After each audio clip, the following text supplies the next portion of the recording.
A front desk clerk can size up your net worth in about 4 seconds before you've said a single word. The shoes, the luggage, the way you approach the counter.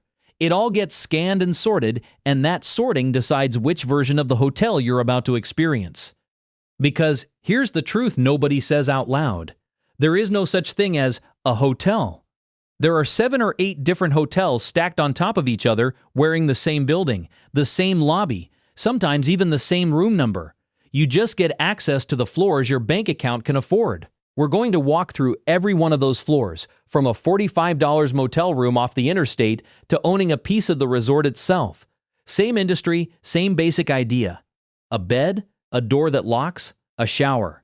But the distance between the bottom and the top isn't measured in thread count. It's measured in how much friction the world puts between you and what you want. And how much of that friction gets quietly removed the wealthier you get.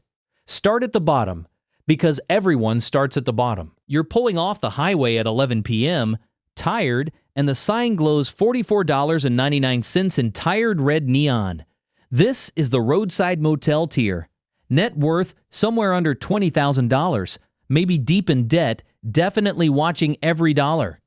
You park directly outside your door because there's no lobby detour, no bellhop, no formality at all. You walk up to a scratched plexiglass window, slide your card through a slot, and a night clerk who's seen 10,000 travelers just like you slides back a key card without much eye contact. The room smells like industrial carpet cleaner fighting a losing battle against decades of cigarette smoke, even in the non-smoking rooms. The air conditioner is bolted under the window and rattles like it's arguing with itself. You check the mattress for stains before you commit to lying down. There's a 62% chance the shower curtain doesn't fully close, and you already know this, so you brought a towel to jam in the gap. Here's what this tier teaches you, and it's not nothing. At $45 a night, the hotel owes you almost nothing extra. You get shelter and a lock. Housekeeping might not come unless you ask twice. The ice machine 2 doors down is broken and has been broken since spring. The vending machine takes cards, but not the ones issued in the last 5 years. But you also learn something that richer people forget. How to be resourceful. How a bed is still a bed. How 4 walls at midnight beat a car seat. This tier isn't dignity-free. It's dignity minimal. And for about 35% of American travelers on any given night, this is simply what a trip costs, and it gets the job done well enough to fall asleep by midnight. Move up. You've got some savings now. A stable job, maybe $150,000 to $300,000 in net worth once you count the house equity and the 401k. You're not sleeping in your car's shadow anymore. You're pulling into a Marriott, a Hilton, a Hyatt regional property, paying somewhere between $160 and $220 a night. The lobby has actual architecture now, a fireplace nobody lights, a business center with 2 computers nobody uses, a breakfast area that opens at 6 a.m. sharp with waffle batter in a dispenser shaped like a space needle. This is the tier of small, real upgrades. The front desk agent smiles and actually looks at you. There's a key card that works on the first try about 80% of the time instead of 30%. The shower has real water pressure. The thermostat responds to your touch instead of ignoring it. You might get asked, "Are you a rewards member?" And if you say yes, something shifts. A room on a higher floor maybe, or a $12 food and beverage credit you'll forget to use. The gap between this tier and the motel tier isn't luxury. It's reliability. You now know with something like 90% certainty that the room will be clean, the Wi-Fi will work, and nobody will judge you for ordering a $9 club sandwich from room service at 10 p.m. But you're still one of thousands of guests this property processes every month, and the hotel knows it. You don't get remembered, you get processed efficiently, which coming from the tier below feels like magic. Keep climbing. Somewhere around $1 to $3 million in net worth, your travel behavior changes without you fully noticing it. You stop booking whatever chain is closest to the airport and start searching boutique hotel, plus the city name. You're paying $380 to $550 a night now, and the math on that number matters. You're not spending it because you have infinite money, you're spending it because you've decided comfort is worth budgeting for. This is the 4-star design-forward tier. Exposed brick or hand-plastered walls, a lobby that smells intentionally of something specific, cedar or fig, or a signature scent the hotel actually paid a fragrance consultant $40,000 to develop. Check-in here takes on a different rhythm. Someone offers you a glass of Prosecco or cold-pressed juice while your key is being coded. The elevator has art in it. Your room has an espresso machine, blackout curtains that actually black out, and a bathrobe that isn't scratchy. Housekeeping turns your bed down at 7 p.m. and leaves 2 chocolates and occasionally a handwritten note with your first name spelled correctly, which by itself feels like being seen. You'll notice the staff-to-guest ratio has quietly improved, maybe 1 staff member per 12 guests instead of 1 per 40. That ratio is the entire product at this level. You're not paying for a fancier bed, you're paying for humans who have time to care. The trade-off starts to show up here too, subtle as it is. At $450 a night, you start noticing what you're not getting. No private car from the airport, no 24-hour in-room dining that actually tastes good. The rooftop bar closes at midnight and gets crowded with people who aren't staying at the hotel. You've bought comfort and aesthetics. You haven't bought insulation from the rest of the world yet. That insulation shows up at the next tier, somewhere around $5 to $10 million in net worth, where you're booking true 5-star properties, a Four Seasons, a Ritz-Carlton, a St. Regis, at $900 to $1,400 a night. This is where the hotel starts adjusting itself around you instead of the other way around. A driver may already be waiting at arrivals with your name on a tablet, not a cardboard sign. You don't check in at a desk at all. Someone walks you directly to your room and does the paperwork on an iPad while you look out the window. Turn-down service isn't a formality. It includes closing the curtains to the exact degree of dusk outside, adjusting the room temperature to 68 degrees Fahrenheit because that's what the notes in the system say you prefer from your last stay in Chicago 3 years ago. That detail is the real currency of this tier, memory.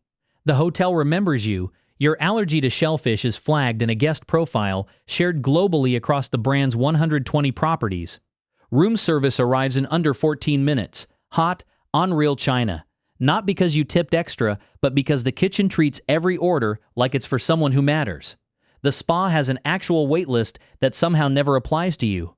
A $1,200 a night suite isn't dramatically bigger than the boutique room from the tier below, maybe 550 square feet instead of 400. But it is dramatically quieter, in every sense of the word. Nobody bothers you. Nothing goes wrong, and when something does go wrong, it gets fixed before you finish describing the problem, often with a bottle of something expensive appearing as an apology you didn't ask for. Now you're at real money. Call it $10 to $20 million net worth, and hotels stop being hotels in the way you originally understood the word. You're booking the top suite, the presidential suite, the penthouse, the 2-story loft with its own elevator key. These run $4,000 to $8,000 a night, sometimes north of $10,000 during peak weeks in Miami or Aspen. The suite has its own doorbell, its own dedicated butler on call around the clock, whose entire job for your stay is anticipating you, noticing you glanced at the minibar and having your preferred sparkling water restocked before you finish the first bottle. There's a private check-in lounge you're taken to instead of the main lobby, with its own concierge who already has a folder open with your dinner reservations pre-confirmed at 3 restaurants that supposedly have 8-week wait lists. Here's the part people don't expect. At this level, the hotel is competing for you, not the other way around. Properties will waive resort fees, typically $45 to $95 a night for everyone else, without you asking. They'll comp a 4th night if you mention you're deciding between 2 cities for your trip. A general manager might personally greet you at the door because a $7,000 a night guest staying 4 nights a year across a portfolio of properties represents relationship value that the hotel tracks like a stock position.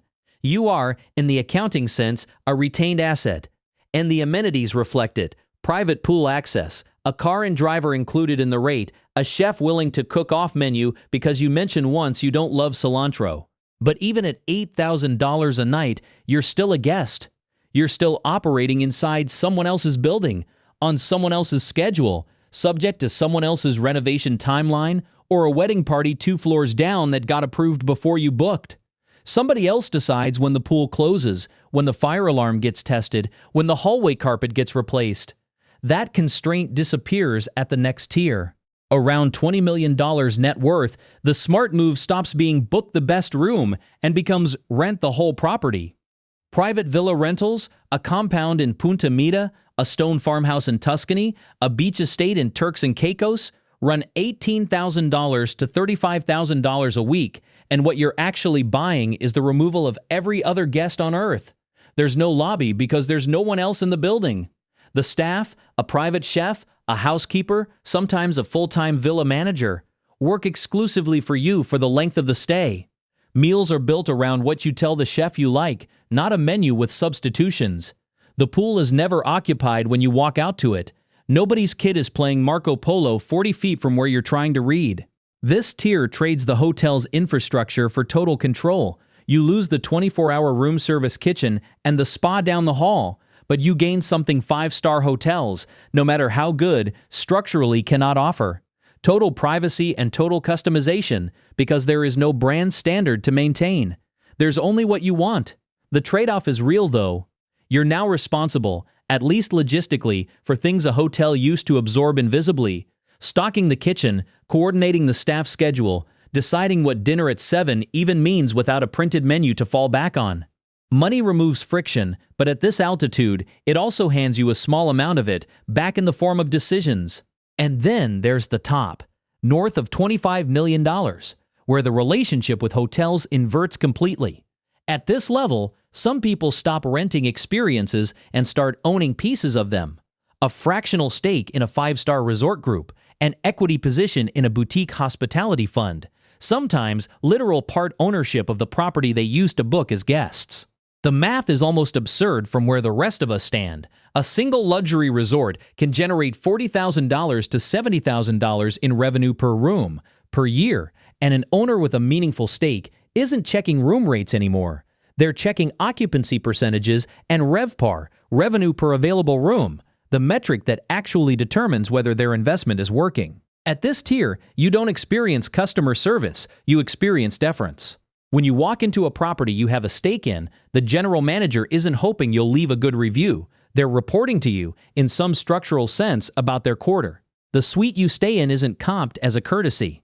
It's yours, in the most literal sense the word can carry. And the strange twist is that the sensory experience at the very top, the smell of the lobby, the softness of the sheets, the exact temperature of the pool, isn't meaningfully different from the $8,000 a night presidential suite 2 tiers down. What's different is the invisible layer underneath it. Control, equity, and the fact that the building itself now works for you in a way no amount of nightly rate ever could. Lay all 7 tiers next to each other and a pattern jumps out immediately. The physical objects barely change. A bed is a bed, a shower is a shower, from the $45 motel to the $8,000 suite. What changes, floor by floor, dollar by dollar, is friction.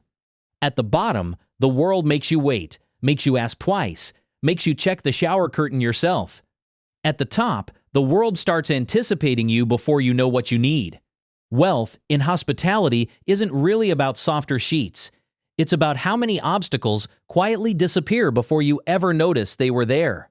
If this opened your eyes to how differently wealth is treated, hit like and subscribe for more.